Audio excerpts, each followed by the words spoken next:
Disinformation is not so much a question of headlines, articles, or photos being completely false or completely true. The manipulation consists in presenting facts or real information out of context. Let's find out how this works and how you can avoid falling into this trap. Those who want to deceive us don't always need to come up with completely made-up stories. A more efficient way to manipulate us is to blur the line between truth and lies by using real information, real photos or real statements, but presenting them in a different and misleading context. This increases our risk of being fooled because the disinformers can claim that what they are saying comes from a real source and therefore must be true.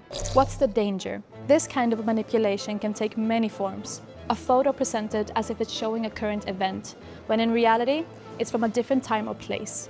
A short fragment of a speech or document presented in a way that completely changes the meaning. An often used tactic is to present statements or opinions of one individual as representing the views of the whole group to which this individual belongs.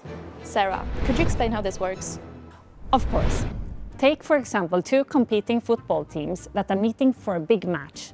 On Team A, one of the players writes on social media that it will be tough to win against Team B, but that she nevertheless believes in a small victory for her team.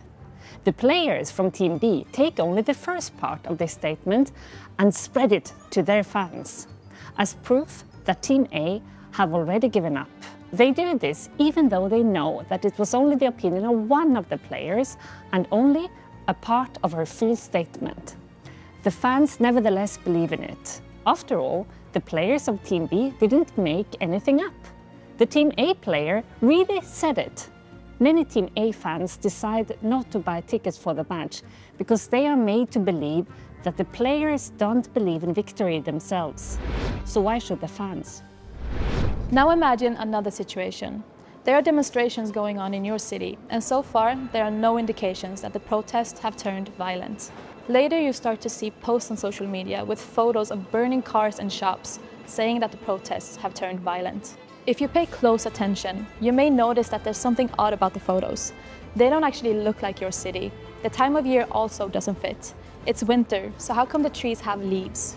Maybe somebody's actually trying to manipulate you with an old photo shown out of context, possibly with the intention to discredit the protests, or perhaps with a wider goal to promote chaos, outrage, and distrust.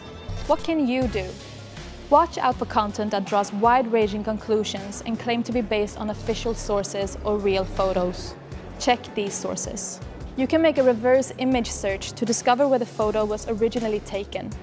Look for cues in the photos that seem odd or out of place. You can also check if the official source has actually said what is being claimed.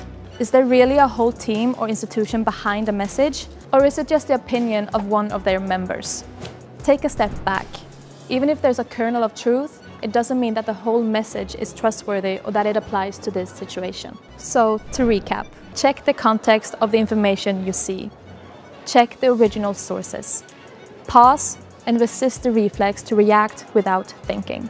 Follow the European Parliament on social media to learn more about the tactics behind disinformation.